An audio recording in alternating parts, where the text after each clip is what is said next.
ये एक detailed one shot series है, डिस्क्लेमर खुद पढ़ लेना। भाईजान, क्या आप मकसद के लिए तैयार हैं? मैं तैयार हूँ जनाब। क्या आप इंडिया से हैं? ये ले मकसद एक रैप्टा मारा ना साला क्या देगा। मजाक ना करें जनाब।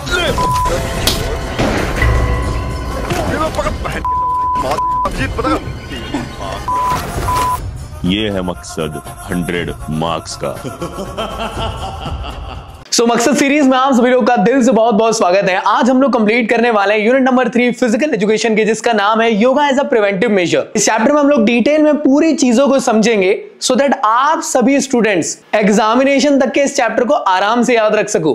काफी सारे स्टूडेंट ऐसे हैं जिसको इस चैप्टर में दिक्कत आती है, तो इसलिए आपसे रिक्वेस्ट रहेगी कि एटलीस्ट 2 बार इस वीडियो को अच्छे से देख लीजिएगा। बाकी वीडियो में आगे बढ़ने से पहले मैं आप लोगों को बताना चाहता हूं, जो भी चीजें हम लोग पढ़ने वाले हैं न्यू सिलेबस के अकॉर्डिंग रहेगी, क्लास 12 के लिए ही रहने वाली है, तो कंफ्यूज बिल्कुल मत होना। जो सीबीएसई का हाल ही में ऑफिशियल सिलेबस आया है वो कुछ इस तरीके से, जहां पे आप लोग को सबसे पहले पढ़ना है ओबेसिटी क्या है, diabetes, asthma, hypertension, back pain. आप कहोगे भैया इस चैप्टर का नाम तो योगा है, योगा की जगह हम लोग डिसीजेस क्यों पढ़ रहे हैं? तो इस चैप्टर में डेडिकेटली आप लोग को क्लास 11 जैसे योगा नहीं पढ़ना है प्रॉपर, आपको पढ़ना है डिफरेंट टाइप की डिसीजेस और उनको ठीक करने के लिए कौन कौन से आसन होते हैं उनके बारे में आप लोग को याद रखना है। तो ये जितने भी आसन दिख रहे हैं ना आप लोग को, जैसे ताड़ासन, कटी चक्रासन एंड ऑल, ये जितने दिख रहे हैं नाम शाम, ये सब कुछ आपको याद करने पड़ेंगे। आपका दिमाग घूम गया होगा भैया कि इतने सारी चीजें कैसे याद करेंगे, तो इसके लिए लोड ना ले। कई सारे ऐसे आसन है जो कि आपको रिपीटेड होते हुए देखने को मिलने वाले हैं। सो वीडियो में आगे बढ़ने से पहले मैं आप लोगों को बताना चाहता हूं, मेरी बुक आ चुकी है मार्केट में, जिसके अंदर आप लोग को फिजिकल एजुकेशन का वो सारा कंटेंट देखने को मिल जाएगा जो आपको एग्जामिनेशन में 100 मार्क्स दिलाने के लिए काफी है। मैं आपको लिख कर देने के लिए रेडी हूं। इसके अलावा आप लोग को कोई और टेक्स्ट बुक लेने की जरूरत भी नहीं पड़ेगी, बस ईमानदारी से वीडियोस देखिए और इस बुक के अंदर जितने भी क्वेश्चंस, नोट्स, माइंड मैप्स, जो भी चीजें आपको प्रोवाइड किया हूं उसको अच्छे से प्रिपेयर कर लेना। इस बुक के अंदर आप लोग को चैप्टर वाइज और टॉपिक वाइज शॉर्ट पेपर मिलेंगे। प्रीवियस ईयर के सारे क्वेश्चंस आप लोग को 2016 से 25 तक के मैंने ऐड कर दिया हूं। कॉम्पिटेंसी क्वेश्चन जो आज के टाइम में देखने को मिल रहे हैं, एमसीक्यू, असर्शन रीजनिंग और केस स्टडी के फॉर्म में, वो सब कुछ मिलेंगे। तो आज ही जाएं अमेज़न से इसको ऑर्डर करें। डिस्क्रिप्शन में मैंने डिस्काउंट लिंक आपको दे दिया हूं जो कि मार्केट से और ज्यादा सस्ते प्राइस में आप लोग को मिल रही है। तो वीडियो में आगे बढ़ने से पहले एक छोटा सा टॉपिक है, उसको समझ लेते हैं कि आखिर ये योगा क्या चीज है। कई लोगों को कंफ्यूजन होता है। तो देखो 2 तरीके से इसकी डेफिनेशन बन सकती है। पहली definition religious point of view से, कि आत्मा की परमात्मा से मिलन कराना, एनलाइटमेंट प्राप्त करने की कोशिश कर रहे हो, ज्ञान की प्राप्ति के लिए आप लोग योगा कर सकते हैं। अब बात कर लेते हैं फिजिकल एजुकेशन के पॉइंट ऑफ व्यू से योगा की क्या डेफिनेशन है। तो योगा की जो डेफिनेशन आप लोग के लिए बनेगी फिजिकल एजुकेशन के हिसाब से, वो कुछ इस तरीके से रहेगी कि एक फिजिकल एक्सरसाइज कर सकते हो, मेंटल मेडिटेशन कर सकते हो और ब्रीथिंग टेक्निक से अपने रेस्पिरेशन सिस्टम को और ज्यादा बेटर कर सकते हो, मसल स्ट्रॉन्ग कर सकते हो और स्ट्रेस फ्री हो सकते हो। तो ये एक प्रॉपर डेफिनेशन आप लोगों को कुछ इस तरीके की फ्रेम करनी पड़ेगी एग्जामिनेशन में। बाकी जो योगा वर्ड है ये एक्चुअल में डिराइव हुआ है फ्रॉम द संस्कृत वर्ड, जिसका मतलब होता है यूनियन, जोड़ने की कोशिश करना। किससे? उससे नहीं जो आपको छोड़ के जा चुकी है। मैं बात कर रहा हूं आत्मा की परमात्मा से मिलन की, उसकी यूनियन की बात हो रही है यहां पे। तो योगा की डेफिनेशन आपको याद रहेगी। अगर आप लोग को लगे तो एक बार पॉज करके इसको रीड करें। आई होप कर लिए होंगे। चलिए आगे बढ़ते हैं। तो अगला जो आप लोग का मेन टॉपिक है, इसका नाम है आसन एज अ प्रिवेंटिव मेजर। कई लोग इसी में कंफ्यूज रहते हैं कि आसन क्या होता है, योगा क्या होता है। तो योगा फॉर्म ऑफ एक्सरसाइजेस है, उस फॉर्म ऑफ एक्सरसाइज को करने का जो तरीका है वो आसन है। मतलब योगा है एक्सरसाइज और आसन है उस योगिक क्रिया को करने का पोस्चर। तो सेम इसी तरीके से पातंजलि जी ने, पातंजलि जी मतलब बाबा रामदेव नहीं, ये है पातंजलि जी, इन्होंने आसन की एक प्रॉपर डेफिनेशन दी है। एग्जामिनेशन में इसको कोट करके जरूर आना। वो है स्थिरम सुखम आसनम। इसको आप लोग संस्कृत में कोट करेंगे और उसकी डेफिनेशन भी लिखेंगे कि that position which is comfortable and study. मतलब ऐसी पोजिशन जिसमें कि आप लोग कंफर्टेबल होकर एक योगिक क्रिया कर सकते हैं। सेम ऐसे ही ब्रह्मोपनिषद के अंदर भी योगा की डेफिनेशन दी हुई है। टू सिट कंफर्टेबल पोजीशन और the posture for everlasting period, that is called as asana. तो जब भी आसन के ऊपर आपको क्वेश्चन आता है, डेफिनेशन पूछी जाती है, कोशिश करिएगा इन दोनों को आप लोग जरूर इंक्लूड करें। अब इसके बाद कई सारे ऐसे स्टूडेंट रहते हैं जो कंफ्यूज हो जाते हैं कि भैया अगर हम योगा करते हैं तो हमें ये बेनिफिट होते हैं और आसन करते हैं तो क्या वो सेम बेनिफिट होते हैं, कुछ और बेनिफिट होते हैं? सीधी बात भाई, योगा एक्सरसाइज है। उस एक्सरसाइज को कैसे करना है, किस पोस्चर में करना है, उसको आसन कहते हैं। तो जो योगा के बेनिफिट होंगे वही आसन के बेनिफिट होंगे। बाय द वे, वीडियो में आगे बढ़ने से पहले मैं आप लोगों को बताना चाहता हूं, मैं दो मेन सब्जेक्ट और आप लोग के लिए पढ़ाता हूं, फिजिक्स और फिर डेडिकेटेड मेरे दो यूट्यूब चैनल है, इनको भी आप लोग सब्सक्राइब कर लीजिएगा। यहाँ पे भी आप लोग के लिए मकसद सीरीज क्लास 12 बोर्ड्स के पॉइंट ऑफ व्यू से स्टार्ट हो चुकी है और एकदम मजेदार वे में आप लोग के दो मेन सब्जेक्ट फिजिक्स और केमिस्ट्री को मैं कवर अप करा रहा हूं। अगले टॉपिक की तरफ बढ़ते हैं जिसका नाम है बेनिफिट ऑफ आसन for preventing of diseases. Question आपको ऐसा भी बन सकता है कि आसन की जगह वो योगा बोल दे। तो अभी मैंने आपको समझाया योगा और आसन एक ही बात है। योगा मतलब एक्सरसाइज, आसन मतलब उस एक्सरसाइज को करने का पोस्चर। सबसे पहले चीज, योगा जो है वो आपके बोन्स और जॉइंट्स को स्ट्रॉन्ग करता है। योगा जो है वो आपकी मसल्स को स्ट्रॉन्ग करता है और आपके बॉडी के पोस्चर को इंप्रूव करता है। योगा आप लोग के ब्लड सर्कुलेशन को इंप्रूव करता है, ब्लड प्रेशर को नॉर्मलाइज करता है, साथ में आपके लंग्स के साइज को एनहांस करता है, रेस्पिरेशन की अगर कोई प्रॉब्लम हुई तो उसको ठीक करता है, आपके डाइजेशन सिस्टम को और ज्यादा इंप्रूव करता है सो दैट आप जो खाना खा रहे हो वो और अच्छे तरीके से एब्जॉर्ब हो सके। साथ में आप लोग के नर्वस सिस्टम को भी स्ट्रेंथनिंग करता है और इंक्रीज करता है न्यूरोमस्कुलर कोऑर्डिनेशन को। ऐसे जिंदगी में आप लोग उसके चक्कर में बहका हो चुके हो और आपकी मम्मी आपको बोलती है कि बेटा जाके दूध ले आ, आप दही ले आते हो, ऐसी कंडीशन हो चुकी है तो योगा आपको जरूर ठीक कर देगा। मैं जानता हूं लेम जोक था ना, कमेंट बॉक्स में था। इसके अलावा भाई आपको पॉटी शॉटी अच्छे से नहीं हो रही तो उसको ठीक ये कर देता है। साथ में आपके इम्यून सिस्टम को स्ट्रॉन्ग करता है और जितनी भी बाहरी डिसीजेस है जो आपकी बॉडी को अटैक करने के लिए बेकरार है उससे बचाता है। तो चलिए सबसे पहले टॉपिक के बारे में बात कर रहे हैं जिसका नाम है ओबेसिटी। तो आखिर समझ लेते हैं ओबेसिटी होता क्या है। नॉर्मल लैंग्वेज में हम लोग कहते हैं जो मोटापा आ जाता है आप लोग के अंदर वो ओबेसिटी है, बट ऐसा मोटापा वर्ड नहीं लिख सकते हो आंसर में, आपको एक प्रॉपर डेफिनेशन बनाना पड़ेगा। तो आपको कुछ इस तरीके से कहना होगा कि बॉडी मास इंडेक्स मतलब BMI के अकॉर्डिंग अगर आप लोग का स्कोर 30 के अबव आता है तब आप लोग कहलाओगे ओबेसिटी की रेंज के अंदर। तो बेसिकली BMI क्या है, तो BMI ना एक किस्म से टेस्ट होता है जिसके थ्रू आप लोग किसी भी बॉडी स्ट्रक्चर को समझ सकते हो, क्या वो अंडरवेट है, ओवरवेट है, हेल्दी वेट के अंदर है या फिर ओबेसिटी के अंदर है। तो BMI में आपका हाइट और वेट मेजर होता है, उसके थ्रू एक स्कोर निकल के आता है। और जब आप ओबेसिटी की डेफिनेशन बनाओगे तो आप क्या कहोगे कि BMI के अकॉर्डिंग अगर आपका स्कोर 30 के अबव आता है तो आप लोग ओबेसिटी की कैटेगरी के अंदर आ जाओगे। तो ओबेसिटी एक ऐसी कंडीशन है जहां पे आपकी बॉडी के अंदर एक्सेसिव अमाउंट में फैट डिपॉजिट हो जाता है। BMI सबसे बेस्ट मेथड होता है जिसके थ्रू आप लोग ओबेसिटी के लेवल को पता कर सकते हो। ओबेसिटी की वजह से क्या रिस्क होता है जिंदगी में, लाइक हार्ट डिसीज हो जाता है, हाई BP हो जाता है, टाइप 2 डायबिटीज आपको देखने को मिलेगी और साथ में जॉइंट पेन और अर्थराइटिस जैसी प्रॉब्लम होती है और इसके अलावा ढेर सारी और भी क्रोनिक डिसीजेस आपको हो सकती है। इसलिए मोटापे से बच के रहे, फिट रखे अपनी बॉडी को, खुद के लिए उसको इंप्रेस करने के लिए स्टेरॉइड ना लगाएं। साइज है आपका ये एस्ट्रोड से है या नेचुरल है? नहीं भाई जेनेटिक्स है। जैसे कि मैंने अभी आप लोगों को ओबेसिटी के बारे में बताया, एक नंबर की डेफिनेशन वहां से आप लोग की आ जाएगी। अब पूछा जाएगा कि बताइए उसको ठीक करने के लिए कौन से ऐसे आसन है जिसके थ्रू ओबेसिटी को ठीक किया जा सकता है या बचा जा सकता है। तो उसके बारे में अभी हम लोग पढ़ने वाले हैं। ये जितने भी आसन आपको यहां से यहां तक देखने को मिल रहे हैं ना, ताड़ासन से लेकर देखो सूर्य भेदन प्राणायाम तक के, ये सारे के सारे आसन ओबेसिटी को ठीक कर सकते हैं। तो आपको इसमें बताना क्या क्या है, आपको इसमें इसकी प्रोसीजर के बारे में बताना है, बेनिफिट क्या क्या होंगे वो बताना है और कॉन्ट्रा इंडिकेशन क्या क्या होंगे वो बताना है। ध्यान से सुनिएगा, प्रोसीजर हम ना तो रटेंगे, हम सिर्फ फोटो से समझेंगे। अगर मैं ऐसे नमस्कार कर रहा हूं तो इसके लिए आपको इतनी अकल तो होगी, मुझे भी इतनी अकल है, सबको इतनी अकल है कि ऐसे करने के लिए क्या पोस्चर करना है। तो वैसे ही अगर मैं ये इस तरीके से यौगिक आसन कर रहा हूं तो मैं क्या कर रहा हूं, पहले अपने हाथों को इस तरीके से जोड़ रहा हूं, फिर फोल्ड कर रहा हूं, ऊपर अपने आप को स्ट्रेच कर रहा हूं। इसी को अपनी लैंग्वेज में लिख दोगे, पूरे नंबर आपको मिलेंगे। बस याद रखिएगा हर एक स्पेसिफिक आसन का डायग्राम आपको याद होना चाहिए। अब ये डायग्राम किस फॉर्म के होते हैं, तो स्टिक डायग्राम आपको याद होने चाहिए। उसके ऊपर एक प्रॉपर वीडियो में बहुत जल्द लेकर आ जाऊंगा, या आ गया होगा तो आई बटन पे आपको मिल जाएगा, उसको देखकर समझ लीजिएगा कैसे स्टिक डायग्राम आप लोग को हर रिस्पेक्टिव आसन के बनाना है। तो प्रोसीजर रटेंगे नहीं हम लोग, डायग्राम में जो आपको फोटो देखने को मिल रही है, जो देखने को मिल रही है, कैसे उसको अचीव किया गया, उसको अपने अकॉर्डिंग डेफिनेशन बनाएंगे। बट बेनिफिट काफी इंपॉर्टेंट है, वो आप लोग को मैं समझाते हुए चलूंगा। कॉन्ट्रा इंडिकेशन एक ऐसी चीज है कि अगर मैं ऐसे नीचे झुक रहा हूं, अगर मेरी स्पाइन में दर्द है तो मत करो। तो कॉन्ट्रा इंडिकेशन बस यही है, अगर नमस्ते करते टाइम आपके हाथ में चोट है और आपको तकलीफ हो सकती है तो मत करो, बस यही कॉन्ट्राइंडिकेशन होते हैं। तो हर आसन के पोस्चर की फोटो को आपको देखना है और देखकर आपको समझ में आ जाएगा कि किसी रिस्पेक्टिव बॉडी पार्ट में आपको अगर कोई खिंचाव होगा और वहां तकलीफ है तो मत करो। तो स्पेशली कॉन्ट्राइंडिकेशन के अंदर प्रेग्नेंट वुमन मैक्सिमम टाइम आपको जगह देखने को मिलेगी, तो एक पॉइंट वहां पे डाल देना। दूसरा डाल देना ब्लड प्रेशर के इश्यू वाला, अब हाई या लो मत डालना, नंबर पूरे मिल जाएंगे। नॉर्मल लिख देना, ब्लड प्रेशर इशू वाले लोग ना करें, क्योंकि कोई भी आसन आप करते हो तो ब्लड प्रेशर आप लोग का इंक्रीज डिक्रीज होता रहता है, जो कि हार्ट रिलेटेड प्रॉब्लम वाले बंदों को प्रॉब्लम क्रिएट कर सकता है, और प्रेग्नेंट वुमेन को तो इंक्लूड कर देना। तो 2 कॉन्ट्राइंडिकेशन हर एग्जाम में आपको लिखना है, तो वो तो मैंने आपको समझा दिया। किसी भी आसन के लिए डाल सकते हो, ओबेसिटी हो, बैक पेन हो, या किसी और डिसीज के आसन। तो 2 बेनिफिट ऐसे जो आप कहीं पे भी डाल सकते हो। हर आसन आपकी बॉडी के पोस्चर को इंप्रूव करता है, हर आसन आपकी बॉडी के अंदर स्ट्रेस एंजाइटी को रिड्यूस करता है, और हर आसन आपको हेल्दी बनाता है। तो ये 3 बेनिफिट गिना दिया। बाकी रिस्पेक्टिव आसन के भी बेनिफिट आपको समझाते हुए चलूंगा। और याद रखना, हर आसन मैक्सिमम जगह रिपीट होगा।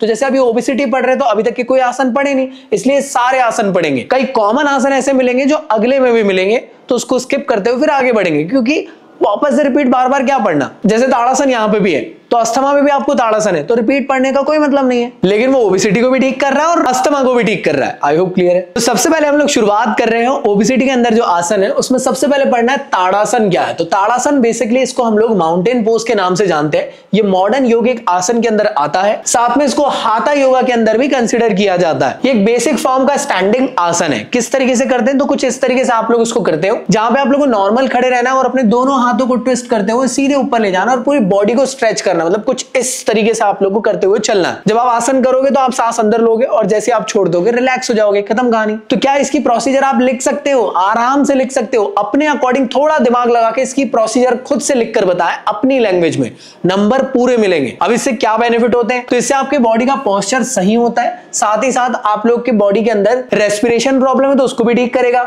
ओबेसिटी के अंदर आ रहा है तो ओबेसिटी को भी ठीक करेगा। इसका मतलब ये कि बेली फैट को रिमूव करता है, आपके थाइज, एंकल, इन सब को भी ये स्ट्रॉन्ग करता है। दूसरा आप लोग का जो आसन इसके अंदर आपको पढ़ना है वो है कटी चक्रासन।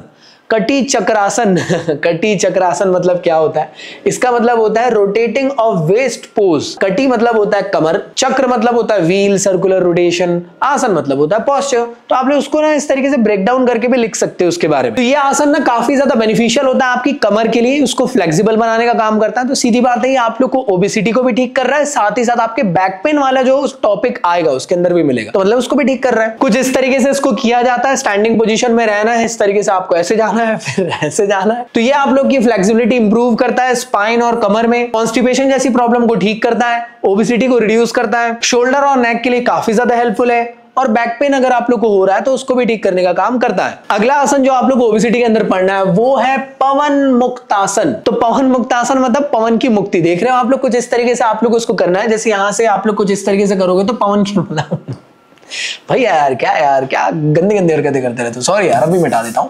तो पवन की मुक्ति आप लोगों को करना है, लेट जाना है, अपने पैरों को इस तरीके से हाथों से स्ट्रॉन्ग टाइटली पकड़ना है और फिर रिलैक्स पोजीशन पे आ जाना, मतलब नॉर्मल पोजीशन पे आ जाना है। तो पवन मुक्ति आसन से हो रहा क्या है, विंड रिलीफिंग पोज के नाम से इसको जाना जाता है। इसको भी हाथा योगा के अंदर कंसिडर किया गया, बेसिक लेवल के योगिक आसन के फॉर्म में इसको माना जाता है। और इस आसन के थ्रू अगर आपकी बॉडी के अंदर इंडाइजेशन, कॉन्स्टिपेशन, एसिडिटी जैसी प्रॉब्लम है तो उसको ठीक करेगा, साथ में आपके ओबेसिटी को भी रिमूव करेगा। आर्थराइटिस, हार्ट प्रॉब्लम और कमर में दर्द वगैरह अगर आप लोग को है और ऐसी प्रॉब्लम से सफर कर रहे हो तो उसको भी ये ठीक करता है। साथ में आप लोग के एब्स वगैरह भी ये बनाने का काम करता है, और लड़कियों के लिए उनके रिप्रोडक्टिव ऑर्गन्स में और मेंस्ट्रुएशनल डिसऑर्डर अगर आ चुके हैं तो उसको भी ठीक करता है। क्या यार रोहित, तुम क्यों खुश हो रहे हो यार, तुम्हारे थोड़े ना पीरियड्स आते हैं।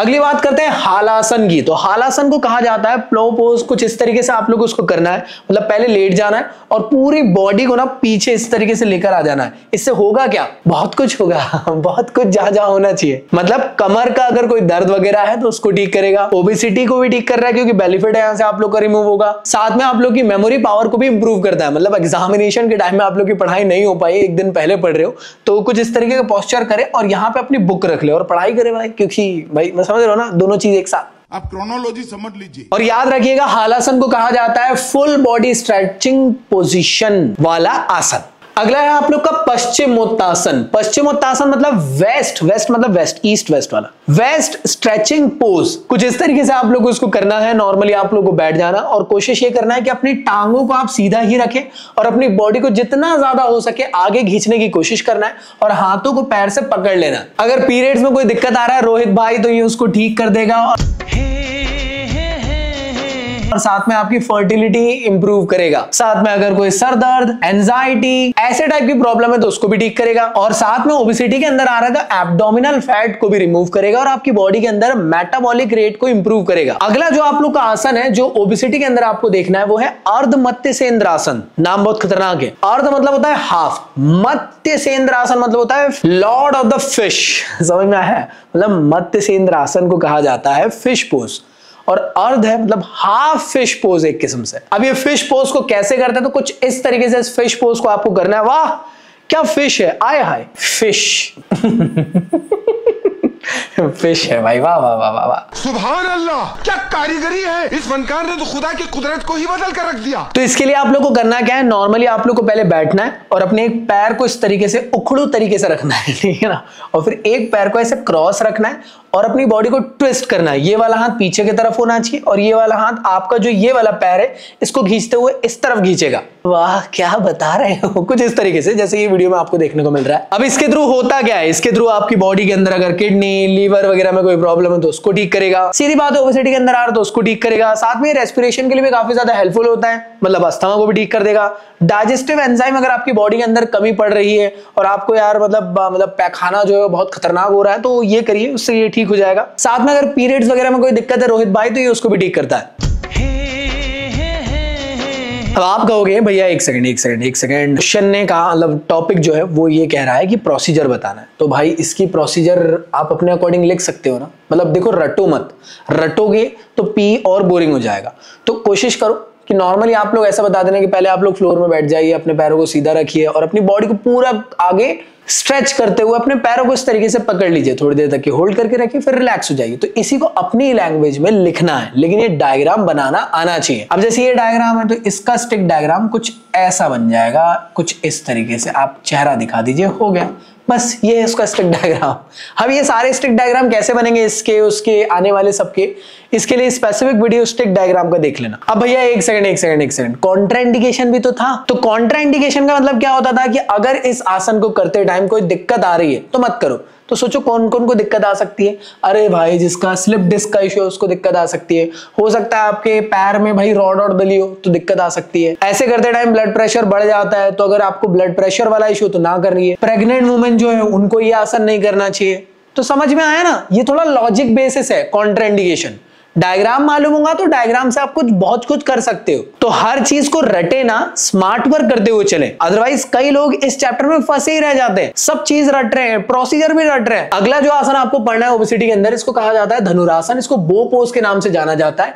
ये एक किस्म से complete body stretching form of आसन है। जैसे आप मलाइका जी आपको दिख रही होंगी, मलाइका जी, तो ये मलाइका जी ने अपनी बॉडी को पहले लटाई होंगी, लटाइस केमिस्ट्री में आ गए। चलिए भाई, तो पहले लेट जाते हैं और उसके बाद अपने पैरों को अपने हाथों से पकड़ लेंगे तो पूरी बॉडी जो एकदम मतलब समझ रहे हो ना, खिंच जाएगी। इस आसन को कहा जाता है धनुरासन। इसके थ्रू पूरी की पूरी एंटायर बॉडी जो है उसमें स्ट्रेचिंग आप लोग को देखने को मिलती है, फ्लेक्सिबिलिटी इंप्रूव होती है। साथ में एब्डोमिनल में जितना भी फैट है उसको ये रिड्यूस कर देता है और आपके स्टमक के अंदर कोई डिसऑर्डर वगैरह चल रहा है तो उसको भी ये ठीक करता है। और मैं ये कहूं कि जैसे आपको मलाइका जी जैसा गुड पोस्चर चाहिए तो उसके लिए आप लोग को रोज धनुरासन करना चाहिए। अगली बात करते हैं उष्ट्रासन। उष्ट्रासन को कहा जाता है कैमल पोज। साथ में इसको एक और नाम से भी जानते हैं चेस्ट ओपनिंग बैक बेंडिंग आसन। चेस्ट को खोलते हुए आपको बैक बेंडिंग करना है कुछ इस तरीके से। देखो पहले आप लोग नॉर्मली इस तरीके से बैठ गए होंगे और अपनी बॉडी को पूरा पीछे लेकर चले गए और हाथों को पैर से टच कर दिए, थोड़ी देर तक के होल्ड करेंगे फिर रिलैक्स हो जाएंगे। इसके जो बेनिफिट्स हैं वो कुछ इस तरीके से हैं कि आपकी बॉडी के अंदर फ्लेक्सिबिलिटी इंप्रूव करता है स्पाइन में, साथ में अगर डाइजेशन में कोई प्रॉब्लम है तो उसको ठीक करता है,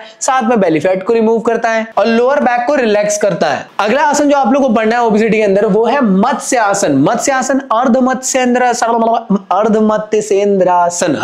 अर्धमत्स्येंद्रासन आप लोगों ने पढ़े थे, वो था हाफ फिश पोज, ये है फुल फिश पोज। क्या बात है, देख रहे हैं आप लोग, क्या मछली आए है। देखो मैं दिखाता हूं, देखिए आप लोग, मछली जल की रानी है, जीवन उसका पानी है। और तरीके एक सेकंड दिख रही है, अब आप लोग देखिए, ऑब्जर्व करिए, दिख रहा है ना। करना थोड़ा सा खतरनाक है। पहले आप लोग अपने पैरों को यार मतलब क्रॉस पोजीशन पे लेकर आना है और पूरी तरीके से पीछे जाना है और अपने सर को टिका देना और यहाँ पे बैक आर्च बनना चाहिए और दोनों हाथ आप लोग के अल्टरनेट पैर से पकड़े रहेंगे और होल्ड करके रखना है। जब आप ऐसा कर लोगे तो आप लोग फिश पोज की तरह आ जाओगे। इसके क्या क्या बेनिफिट है? सबसे पहली चीज, नेक की मसल और शोल्डर की मसल्स को ये स्ट्रेचिंग प्रोवाइड करता है। मतलब उसके लिए बेनिफिशियल है, साथ में रेस्पिरेशन के लिए भी काफी ज्यादा हेल्पफुल है। इसके अलावा अगर आप ध्यान दे रहे हो तो आपकी आंखों में बहुत ज्यादा प्रेशर आएगा, जैसे कि तुम आंखों से बताना हम समझ जाएंगे, लेकिन यहां समझ नहीं पाओगे क्योंकि यहां पे स्ट्रेस आएगा। अगर आपकी आंखों में चश्मा लगा है तो वो उतर जाएगा। इसके अलावा आखिरी आसन जो ओबेसिटी के अंदर आप लोग को पढ़ना है सिलेबस के अकॉर्डिंग, वो है सूर्य भेदन प्राणायाम। प्राणायाम जितने भी होते हैं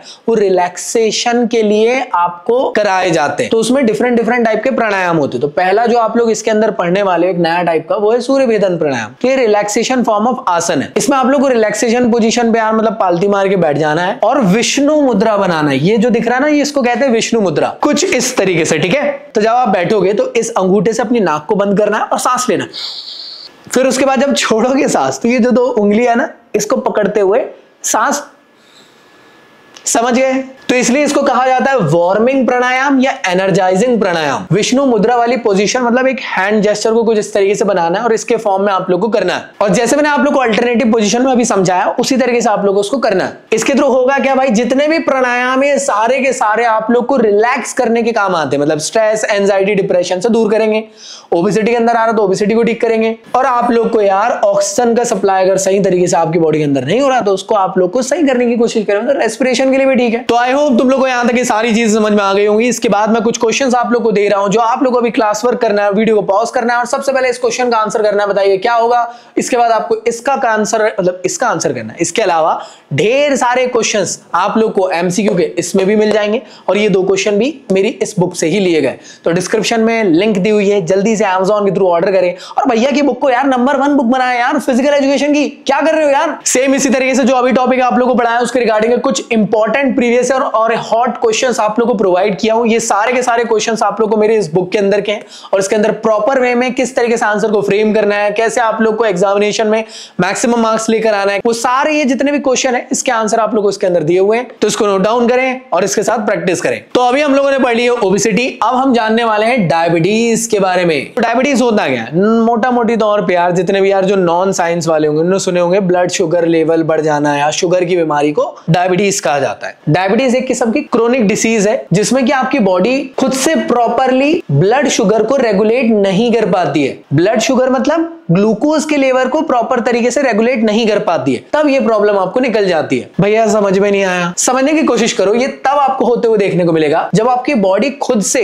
इंसुलिन ढंग से प्रॉपरली नहीं बना पा रही है या फिर उसको यूज ही नहीं कर पा रही है, तब आपको डायबिटीज जैसी प्रॉब्लम देखने को मिलती है। अब आप कहोगे भैया ये इंसुलिन क्या है। तो इंसुलिन बेसिकली एक हार्मोन है जो कि पैनक्रियाज, क्या ये हमारी बॉडी की सबसे बड़ी ग्लैंड है, कमेंट बॉक्स में बताना। तो इंसुलिन क्या है, बेसिकली एक हार्मोन है जो पैनक्रियाज बनाता है, जो करता क्या है, that help sugar enter the cell to be used for energy. आप जानते होंगे ना जो भी हम लोग मीठा खाते हैं उसके अंदर ग्लूकोज होता है और ग्लूकोज एक्चुअल में एनर्जी का सोर्स है। अगर वो नहीं खाएंगे तो हम निपट जाएंगे, खत्म। तो भैया क्या नॉर्मल बंदों के अंदर शुगर लेवल कैसा होता है, तो कुछ इस तरीके से आप लोग को देखने को मिल रहा है। लेकिन जिनको हाई ब्लड शुगर वाला प्रॉब्लम हो जाता है उनके अंदर आप लोग देख रहे हो ये येलो स्पॉट जो दिख रहे हैं ना, ये है आप लोग का ग्लूकोज। ये यहाँ पे बढ़ चुका है, ये कम है। कुछ इस तरीके से आप लोग चाहो तो एग्जामिनेशन में इसको इस तरीके से लिख सकते हो, बना सकते हो डायग्राम के फॉर्म में, अदरवाइज कोई दिक्कत नहीं। थोड़ा बहुत डायबिटीज के बारे में और समझ लेते हैं। 2 टाइप की मेनली आपको डायबिटीज होती है, 3 होती है वैसे तो, लेकिन सीबीएसई के जो फिजिकल एजुकेशन का सिलेबस है उसमें 2 का ही काम है बस। तो type 1 diabetes, type 2 diabetes. Type 1 diabetes के अंदर जो बॉडी होती है इंसान की, वो प्रॉपर तरीके से ना खुद से इंसुलिन प्रोड्यूस नहीं कर पाती है। ज्यादातर ये आप लोग को चाइल्डहुड या फिर एडोलेसेंस के टाइम में देखने को मिलती है। हर वक्त इसमें आप लोग को डेली इंसुलिन को इंजेक्शन के थ्रू लेना पड़ता है। ज्यादातर ये इंजेक्शन ना पेट में लगते हैं। टाइप 2 डायबिटीज जो होती है, इसमें जो इंसान की बॉडी रहती है वो इंसुलिन बनाती तो है लेकिन सही तरीके से उसको वर्क नहीं करवा पाती। इसे हम लोग इंसुलिन रेजिस्टेंस कहते हैं और ज्यादातर ये आप लोग को एडल्ट के अंदर देखने को मिलती है और ये काफी ज्यादा लिंक करती है ओबेसिटी से भी। तो अगर आपको मोटापा हो चुका है तो हो सकता है आने वाले टाइम में आपको डायबिटीज हो जाए, वो भी टाइप 2 वाली। बट इसको कंट्रोल किया जा सकता है विद प्रॉपर डाइट, मेडिकेशंस और साथ में एक्सरसाइज करके। तो जैसे आप लोग देख पा रहे हैं ये 2 टाइप है, यहाँ पे डायग्राम दे दिया हूं, बनाने की जरूरत नहीं है, लोड ना ले। अब हमें जानना है कि इस डायबिटीज को ठीक करने के लिए कौन से आसन करना चाहिए जिसके थ्रू इसको हम लोग ठीक या फिर नॉर्मल कर सकते हैं। देखो ठीक तो कंप्लीटली नहीं हो सकता है लेकिन रेगुलेट किया जा सकता है। तो सीबीएसई के अकॉर्डिंग कटी चक्रासन से लेकर आप लोग को कपालभाति तक के आसन को पढ़ना है और इसी आसन के थ्रू ही इसको ठीक किया जा सकता है, ऐसा सीबीएसई कहता है, तो उसको मान लो। लेकिन इसमें कई सारे ऐसे आसन हैं जो डायबिटीज को ठीक कर रहे हैं, वो अभी थोड़ी देर पहले ओबेसिटी में भी पड़ चुके हैं। तो जो येलो कलर में आपको देखने को मिल रहे हैं, कटी चक्रासन, पवन मुक्तासन, धनुरासन, पश्चिमोत्तासन, अर्धमध्य सेंद्रासन और उष्ट्रासन, ये सारे के सारे पहले पढ़ चुके हैं। सेम वही यहां पे समझा दोगे, नंबर पूरे मिल जाएंगे, इसलिए मैं रिपीट नहीं कर रहा हूं जिससे वीडियो लंबा हो जाए। तो जो एक्स्ट्रा आसन है जो डायबिटीज को ठीक कर सकते हैं, जो बिना हाईलाइटेड फॉर्म में लिखे हैं, उसको पढ़ लेते हैं। उसके क्या क्या पढ़ना है, प्रोसीजर समझना है, बेनिफिट और कॉन्ट्राइंडिकेशन। कॉन्ट्राइंडिकेशन समझ गए ना, कोई भी डायग्राम को देखकर ये एनालाइज कर सकते हो कि अगर उस आसन को कर रहे हो और उस जगह में प्रॉब्लम आ सकती है तो मत करो। अब कौन कौन सी आ सकती है जगह पे, तो वो डायग्राम देखकर ही समझ में आएगा। बेनिफिट आपको याद करवा दे रहा हूं। प्रोसीजर यार, जो डायग्राम की फोटो है उसमें कैसे प्रोसीजर वैसी आएगी वो आप अपने अकॉर्डिंग करना। अरे भाई किसी को गुलाब दे रहे हो तो गुलाब देने की क्या प्रोसीजर होगी भाई, पहले आपको नीचे इस तरीके से पैरों को चलिए आगे बढ़ते हैं, पढ़ाई की बात हो रही है। ये लड़का बहुत ही मेहनत कर रहा है, प्लीज इस वीडियो को वायरल कर दो और सुपर से डुपर बना दो प्लीज। तो इसमें आप लोग सबसे पहले आसन पढ़ोगे, उसका नाम है भुजंग आसन। भुजंग मतलब भुजाएं, मतलब आपके आर्म्स। तो आर्म्स की मदद के थ्रू इसको करना है। कुछ इस तरीके से आप लोग इसको करते हैं। भाई देखो यार, पहली चीज तो ये, मैं ना अभी नया सेटअप है मेरा, ये स्मार्ट बोर्ड एंड ऑल में, तो मेरी उतनी आदत नहीं है। हो सकता है मैं टेढ़ा मेढ़ा भगता रहता हूँ इधर उधर। मैं वो प्रोफेशनल एजुकेटर्स टाइप नहीं पढ़ा पा रहा हूँ। पहले मैं बैठकर पढ़ाया करता था नॉर्मल वे में, इसलिए कई बच्चों की कंप्लेन आ रही थी कि भैया आप स्मार्ट बोर्ड में जो वीडियोस बना रहे हो ना, उसमें आप एक जगह सही नहीं रहते। मैं कोशिश कर रहा हूँ धीरे धीरे अपने आप को इंप्रूव करने की, कि स्मार्ट बोर्ड में मुझे कैसे पढ़ाना चाहिए। मैं कोशिश करूंगा अपने मूवमेंट को कि मैं इधर रहूं उधर रहूं, सही तरीके से पूरी कोशिश करूंगा। बस थोड़ा टाइम दे दो यार। तो भुजंगासन को हम लोग कहते हैं कोबरा पोज। तो कुछ इस तरीके से नाग की तरह, कोबरा की तरह आप लोगों को करना है। लेट जाना है और अपनी भुजाओं से अपनी बॉडी को पूरा बैकवर्ड इस तरीके से स्ट्रेच करना है। इसको सूर्य नमस्कार के अंदर में हम लोग हमेशा से करते हैं। इसको कोबरा पोज और रिक्लाइनिंग बैक बेंडिंग आसन के नाम से भी जानते हैं। हाथा योगा के अंदर भी इसको कंसिडर किया गया है और मॉडर्न योगिक एक्सरसाइज के अंदर इसको जाना जाता है। अगर आप इस आसन को करते हो तो आपकी बॉडी के अंदर ब्लड सर्कुलेशन बहुत बेहतरीन हो जाएगा। क्या बात है। साथ ही साथ अगर किसी फीमेल को, रोहित भाई,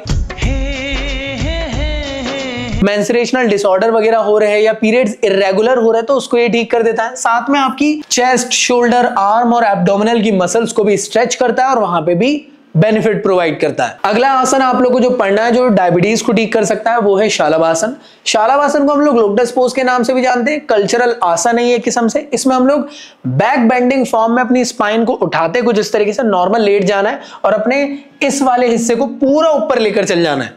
होल्ड करके रखना बॉडी को, फिर रिलैक्स हो जाना है।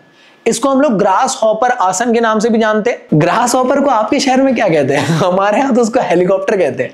आप क्या क्या कहते हैं मुझे बताइएगा। इसके थ्रू क्या क्या बेनिफिट मिलते हैं, तो ये आपकी स्पाइन की प्रॉब्लम को ठीक कर देता है। साथ में डायबिटीज के अंदर आ रहा है तो डायबिटीज को तो ठीक करेगा ही। आपकी बॉडी के अंदर अगर कमर और एब्डोमिनल के अंदर एक्स्ट्रा फैट आ चुका तो उसको भी रिमूव करता है। अगला आसन है आप लोग का स्तूप वज्रासन। स्तूप वज्रासन मतलब यहां पे आप लोग को स्तूप पोजीशन पे आ जाना है। स्तूप बेसिकली एक रिक्लाइनिंग पोजीशन होती है, तो वैसे ही पोस्चर आप लोग को यहां बनाना है। नॉर्मली आप लोग को पैरों को कुछ इस तरीके से फोल्ड करना है और अपनी बॉडी को पूरी तरीके से बैकवर्ड बेंड हो जाना है। मत्स्येंद्रासन जैसे नहीं, वो मछली पोज की तरह नहीं, वहां पे पैरों को क्रॉस किया गया था और अपनी बॉडी को पूरा पीछे जाने देना और हाथ से इस तरीके से टच कर लेना है। और देख रहे हो आप लोग रिक्लाइंड भी कर रहे हो, इसी वजह से इसको स्तूप पोजीशन के तौर पे भी कहा गया है। साथ में इसको हम लोग रिक्लाइनिंग थंडरबोल्ट पोज के नाम से भी जानते हैं और इसे हम लोग रिक्लाइनिंग हीरो पोज के नाम से भी जानते हैं। तो अलग अलग नाम है, एक्स्ट्रा जितना याद रख सको उतना अच्छा है। अब इसे यार करने से कौन से बेनिफिट होते हैं, तो सीधी बात है, स्पाइन के अंदर आपको बेनिफिट मिलेगा, शोल्डर की मसल्स को बेनिफिट होगा, डायबिटीज के अंदर आ रहा है तो उसको ठीक करेगा, रेस्पिरेटरी डिसऑर्डर रोहित भाई अगर आपको है तो वो ठीक करेगा, और अगर आपकी बॉडी के अंदर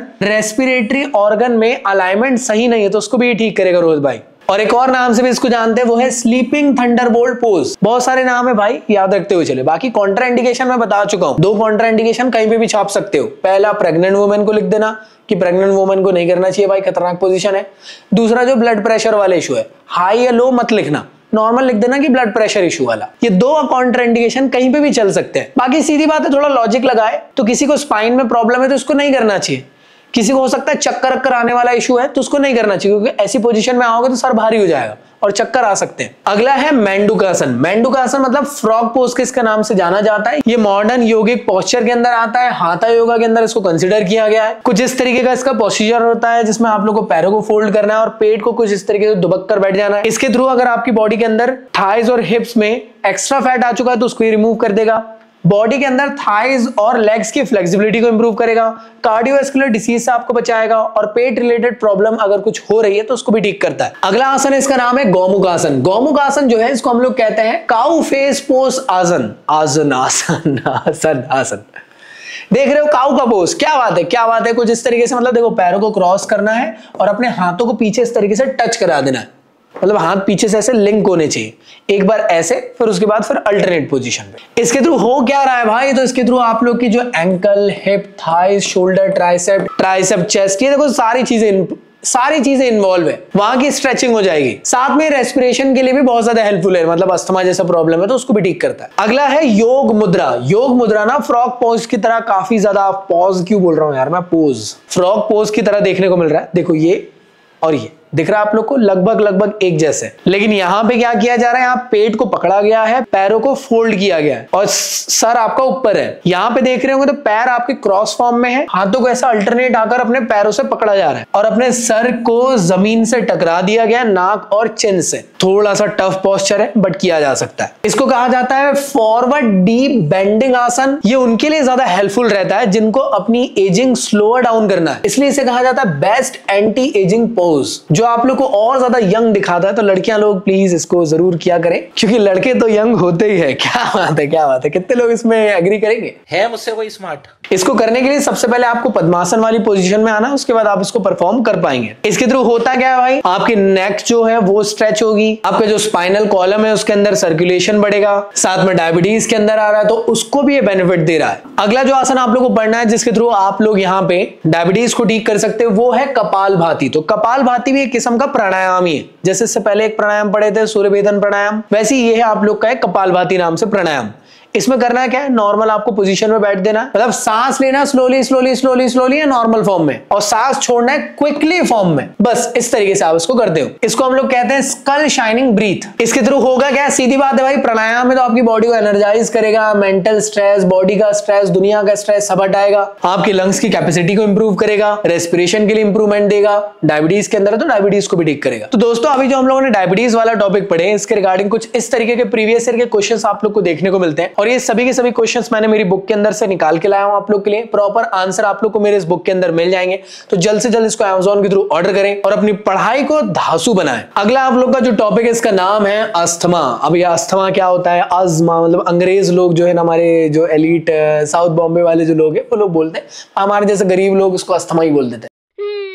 तो अस्थमा भी बेसिकली एक क्रोनिक डिसीज है जिसमें होता क्या है, सांस लेने में तकलीफ होती है। मतलब ये कि कोविड के बड़े पापा है। इसमें होता क्या है, सांस लेने में तकलीफ हो रही ठीक है, लेकिन हो क्या रहा है, जो बेसिकली आपका विंड पाइप होता है वो एक्चुअल में नैरो हो जाता है, और अगर वो नैरो होगा तो तकलीफ होगी सांस लेने में। अब इसके कॉजेज क्या क्या है, सांस लेते टाइम विस्लिंग, आवाज आना, आप लोग को हो सकता है शॉर्ट ब्रीथिंग वाला प्रॉब्लम शुरू हो चुका हो, उसके थ्रू ये हो जाता है। चेस्ट में आप लोग को टाइटनिंग महसूस करना, या कफ जैसी प्रॉब्लम अगर आपको हो रही है रात के टाइम या फिर अर्ली मॉर्निंग के टाइम पे, तब आपको ये अस्थमा वाला प्रॉब्लम हो सकता है। अब अस्थमा के अंदर हो क्या रहा है, जैसे मैंने आप लोग को थोड़ी देर पहले बताया कि जो एयरवे है ना आप लोग का, वो एक्चुअल में यहाँ पे नैरो हो जाता है।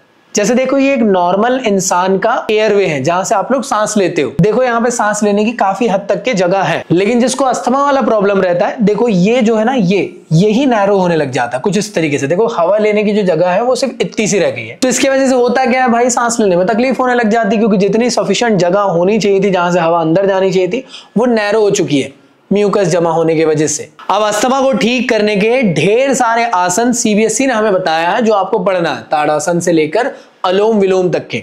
बट कई ऐसे आसन हैं जो इससे पहले आप लोगों ने पढ़ चुके हो डायबिटीज और ओबेसिटी के अंदर, जो एक्चुअल में अस्थमा को भी ठीक करते हैं, लाइक ताड़ासन, भुजंगासन, धनुरासन, कपालभाति, मत्स्य आसन, गौमुख आसन। और जो बचे हुए आसन हैं जो एक्चुअल में अस्थमा को ठीक करते हैं, उनको भी समझ लेते हैं। बाकी एग्जामिनेशन में आए तो आप इसको भी समझाओगे ही, बस मैं वीडियो लेंथ ना बढ़े इसलिए मैं इन्हें स्किप कर रहा हूं, क्योंकि इसको पढ़ चुके हम। तो सबसे पहला आसन हम लोग देख लेते हैं जो अस्थमा के अंदर है, वो है ऊर्ध्वहस्तासन। ये एक्चुअल में ना ताड़ासन जैसा ही कुछ है। जैसे ताड़ासन में आप लोगों ने हाथों को ऐसे लेकर गए थे, यहाँ पे आप लोग को ऐसा नमस्ते वाली पोजीशन में अपनी बॉडी को ऊपर स्ट्रेच करना है। इसको हम लोग कहते हैं raise handing pose.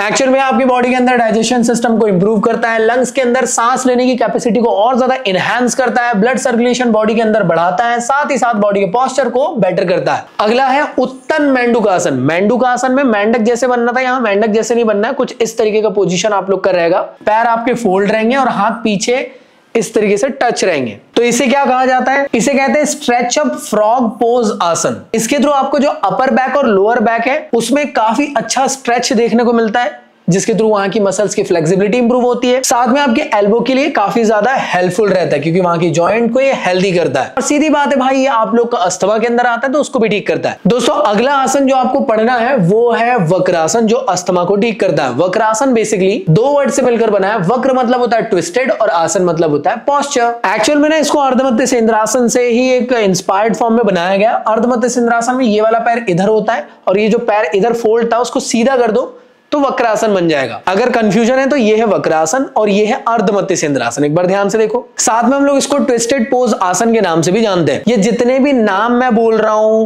Cobra pose, mountain pose, palm tree pose, ये सब मालूम होने चाहिए, क्योंकि एग्जामिनेशन में ना आपको एमसीक्यू में ये क्वेश्चन पूछ लिए जाते हैं। तो इसके थ्रू होता क्या है? आपकी बॉडी के अंदर बेली फैट रिड्यूस करेगा, आपकी बॉडी के अंदर जो स्पाइनल कॉर्ड की फंक्शनिंग है उसको इंप्रूव करेगा, नर्वस सिस्टम को इंप्रूव करेगा, डायबिटीज जैसी प्रॉब्लम को कंट्रोल करेगा। बट ये डायबिटीज के अंदर नहीं पड़े, लेकिन ये इसको भी ठीक करता है, लेकिन उसको वहां मेंशन नहीं करना है जब क्वेश्चन आएगा डायबिटीज वाला। साथ ही साथ ये भैया अस्थमा के अंदर है तो अस्थमा को भी ठीक करता है और किडनी को भी स्ट्रेंथनिंग देता है। अगला आसन जो आप लोग को पढ़ना है वो है अलोम विलोम। अलोम विलोम बेसिकली एक प्राणायाम है जिसको हाथा योगा के अंदर कंसिडर किया गया है। इसको एक नाम से जाना जाता है, वो है अल्टरनेट नॉस्ट्रल ब्रीथिंग। प्राणायाम वाले पोजीशन पे आ जाना है, सांस अंदर लेना है, फिर होल्ड करना है और फिर रिलीज कर देना है, बस हो गया। मतलब सांस लिए, होल्ड करें और रिलीज कर दिए। आई होप क्लियर है।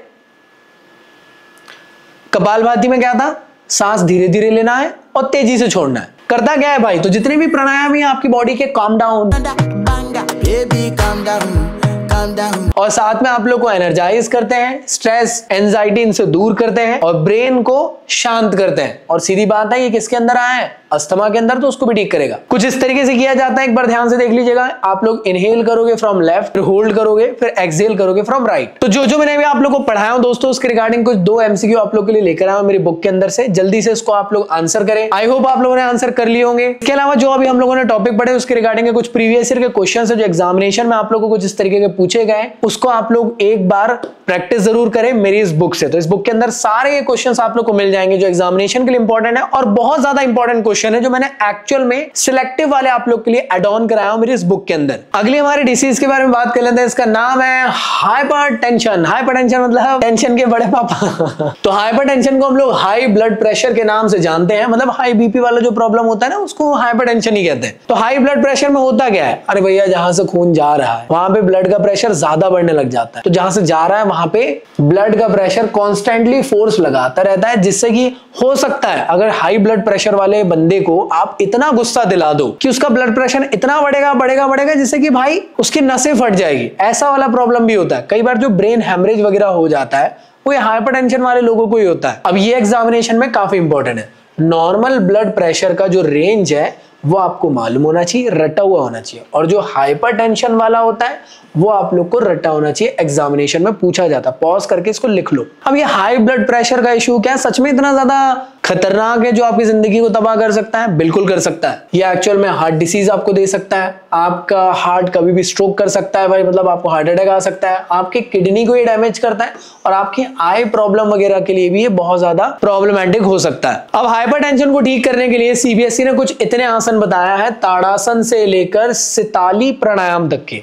ये सारे आसन आप लोग को मालूम होने चाहिए। एग्जामिनेशन में कोई भी पूछा जा सकता है या आपको कोई भी मेंशन करके आना पड़ सकता है। देखो 2 ही क्वेश्चन बन सकते हैं, या तो क्वेश्चन खुद से बोले कि what do you mean by this disease, और बोले कि डिस्क्राइब एनी 2 आसन जो कि इसको ठीक करते हैं। लाइक एग्जाम्पल के तौर पे हाइपरटेंशन पूछ लिया, what do you mean by hypertension, और उसको ठीक करने वाले कोई 2 आसन बता दो। तो आपकी मर्जी, आप चाहो तो गौमुख आसन और उत्तन पादासन बता सकते हो, आपकी मर्जी है। या क्वेश्चन ऐसा पूछे कि what do you mean by hypertension and describe the procedure, benefit and contraindications of Ardhahalasana and Saral Matsya आसन। तो आपको ये समझाना पड़ेगा। तो दो टाइप के क्वेश्चन हो सकते हैं, दोनों के आने की पॉसिबिलिटी अपनी अपनी जगह है। तो याद रखिएगा हाइपरटेंशन के अंदर जितने आसन पढ़ने वाले उसमें से कई आसन ऐसे जो रिपीट हुए हैं, लाइक ताड़ासन, कटी चक्रासन, गौमुखासन, भुजंगासन, उत्तन मेंढुकासन और वक्रासन, जो हाइपरटेंशन को भी ठीक करते हैं।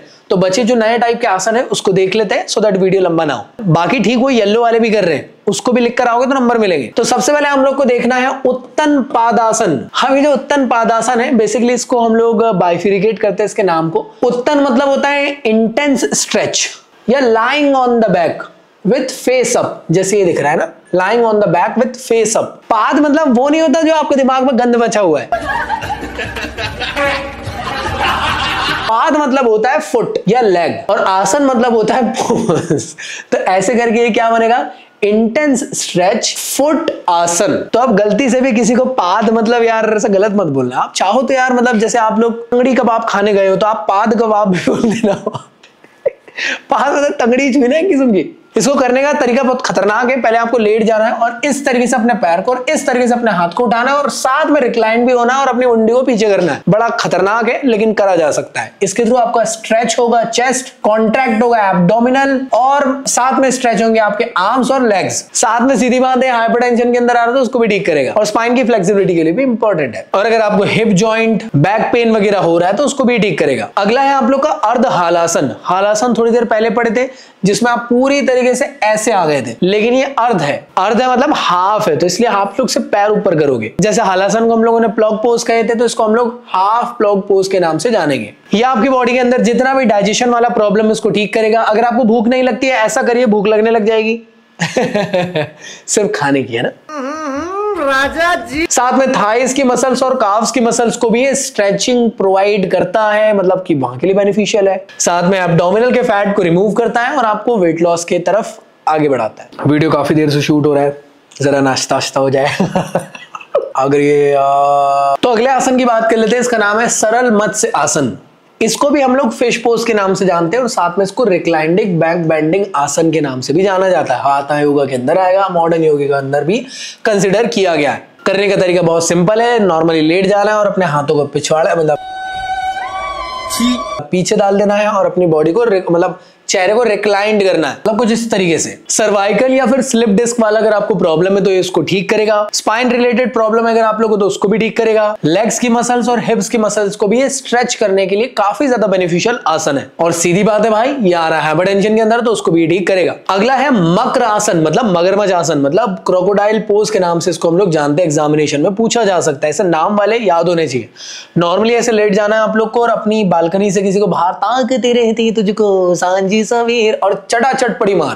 पूछा मैंने कुछ क्यों? क्योंकि मकरासन ऐसी जगहों में नहीं करना है जिससे किसी गर्ल्स हॉस्टल की खिड़की आपको दिख रही है। इसके थ्रू होगा क्या भाई, आपकी बॉडी को ये काम डाउन करता है, रिलैक्स करने की कोशिश करता है, साथ में आपकी बॉडी को एनर्जाइज भी करता है। अगला आसन है जो कि हाइपरटेंशन को ठीक करने के लिए काफी ज्यादा मजेदार आसन है, जिसको कहते हैं शवासन। मतलब जिंदा लाश की तरह लेट जाना है। जैसे ये भैया लेट गया, बस लेटे रहो, जिंदगी से परे मजा आ रहा है खूब, जो आप लोग रोज करते होंगे। तो इसको हम लोग कॉर्पस पोज के नाम से भी जानते हैं, मृत्य आसन के नाम से भी इसको जानते हैं। हाथा योगा और मॉडर्न योगा दोनों के अंदर कंसीडर किया गया है और साथ में योगी निद्रा का भी पार्ट है और इसे हम लोग रिस्टोरेटिव योगा के नाम से भी जानते हैं, जो जिंदगी की सारी टेंशन को दूर करके आपको एनर्जाइज कर देता है। तो सीधी बात है, आपकी जिंदगी के अंदर कोई भी प्रॉब्लम है तो उसको ये ठीक करेगा, कॉन्सेंट्रेशन इंप्रूव करेगा, आपकी जिंदगी को काम डाउन करेगा, माइंड को इंप्रूव करेगा, मेंटल हेल्थ को अच्छा रखेगा, ब्लड के सर्कुलेशन को और ज्यादा बेहतर करेगा। नेक्स्ट जो प्राणायाम आपको पढ़ना है वो है सिताली प्राणायाम। ये सिताली प्राणायाम को हम लोग कहते हैं कूल ब्रीथिंग, मतलब ठंडी ठंडी हवाएं मतलब आपके अंदर आती है। तो आयुर्वेदा में बेसिकली सिताली प्राणायाम को कहा गया है कि भाई समर के मंथ में आपको करना चाहिए, जब आपको ठंड की जरूरत पड़ रही है तब आप इसको करिए। अब इसमें होता क्या है, बेसिकली नॉर्मल प्राणायाम जैसे ही करना है, सांस अंदर सांस बाहर, लेकिन जो आपकी टंग है, जो आपकी जीभ है, उसको यू शेप में ला लेना है, यू शेप। तो करके देखो एक बार ट्राई, वीडियो पॉज करो, एक बार टंग को यू शेप में लाओ और सांस अंदर लो। ठंडी ठंडी हवाएं आ रही है, ब्लैंकेट ओढ़ के बैठना सर्दी ना हो जाए।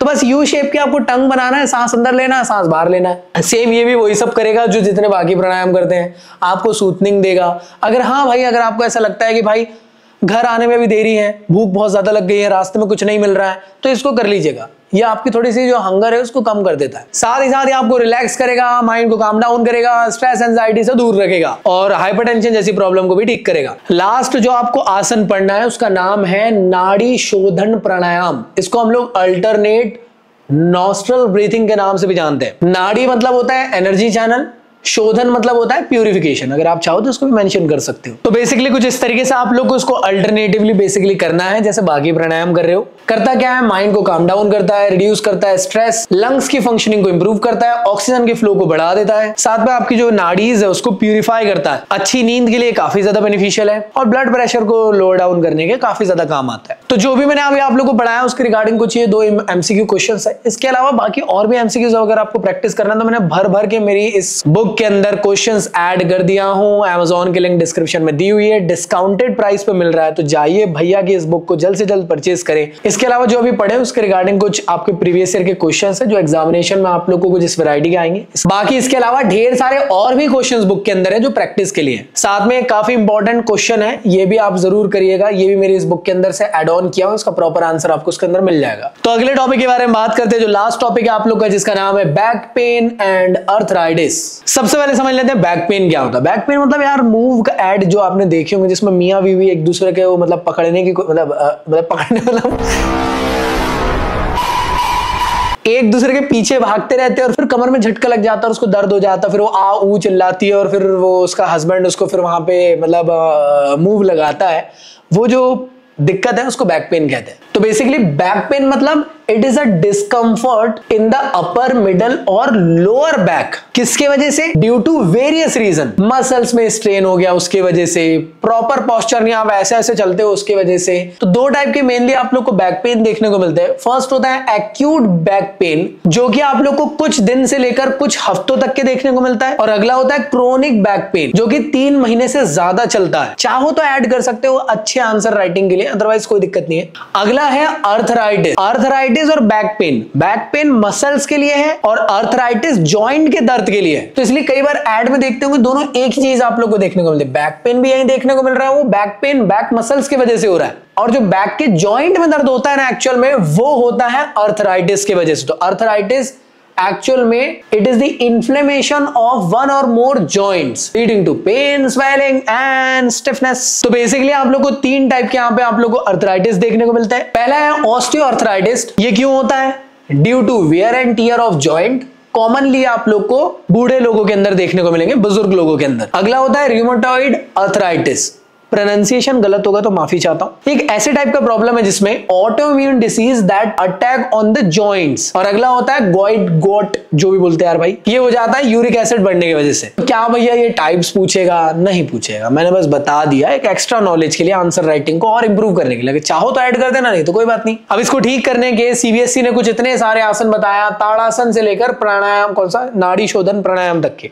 अब इसमें से मैक्सिमम आसन आपने पहले पढ़ चुके हो जो बैक पेन को और अर्थराइटिस दोनों को ठीक करते हैं, लाइक ताड़ासन, ऊर्ध्वस्थासन, उष्ट्रासन, वक्रासन, सरल मत्स्यासन, भुजंगासन, गौमुखासन, मकरासन, नाड़ी शोधन प्राणायाम, ये सारे आपने पहले पढ़ चुके हो जो कि इसको भी ठीक करते हैं। तो अगर क्वेश्चन का आंसर आप फ्रेम कर रहे हो तो इनको भी आप ऐड कर सकते हो, या इसके अलावा जो 2 नए टाइप के आसन आपको और पढ़ना है, अर्धचक्रासन और भद्रासन, उसको देख लेते हैं। तो सबसे पहले देख लेते हैं अर्धचक्रासन। तो अर्धचक्रासन चक्रासन का अर्ध फॉर्म है, मतलब हाफ फॉर्म है। इसमें आप लोग को खड़े होना और बैक में इस तरीके से बैंड हो जाना है, बस हो गया अर्धचक्रासन। इसको हम लोग हाफ व्हील पोज के नाम से जानते हैं। इसके थ्रू ना आपके लंग्स की कैपेसिटी इंक्रीज होती है सांस लेने की, साथ में आप लोग को हेल्प करते हैं to control the high blood sugar level. साथ में अगर बैक पेन में या स्पाइन में अगर कोई दर्द है तो उसको भी ये ठीक करता है, और थाइज में, कमर में अगर आप लोगों को कोई प्रॉब्लम है तो उसको भी ये ठीक करेगा। और सीधी बात है बैक पेन को और अर्थराइटिस को भी ठीक करता है। लास्ट आसन है जिसका नाम है भद्रासन। ये एक बेसिकली ना बेसिक योगिक पोस्चर है। ये मेडिटेशन के टाइम पे काफी ज्यादा काम आता है। कुछ इस तरीके से इसको आप लोगों को करना है, दोनों पैरों को इस तरीके से टच करना है और दोनों हाथों को इससे पकड़ लेना है। ये आपकी बॉडी को काम डाउन करेगा। ऐसा कहा जाता है कि ये मूलाधार चक्र को ये एक्टिवेट करता है। रिप्रोडक्टिव ऑर्गन को एक्टिवेट करना है अगर रोहित भाई, तो ये काफी ज्यादा हेल्पफुल है।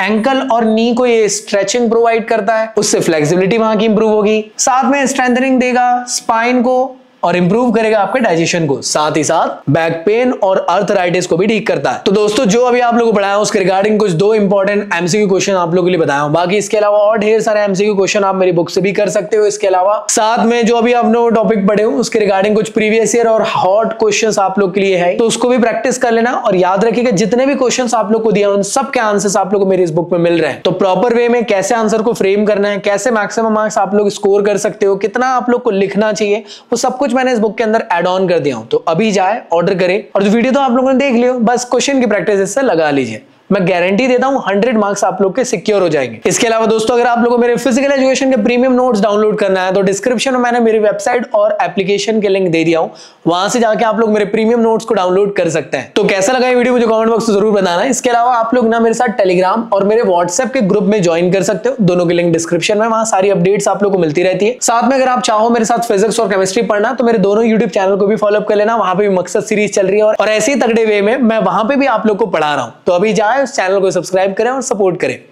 मिलता हूं नेक्स्ट वीडियो में, जब तक के लिए गुड बाय। पढ़ाई करते रहो, सदा सेक्सी रहो मेरे स्टूडेंट्स, मेरी जान। Bye bye.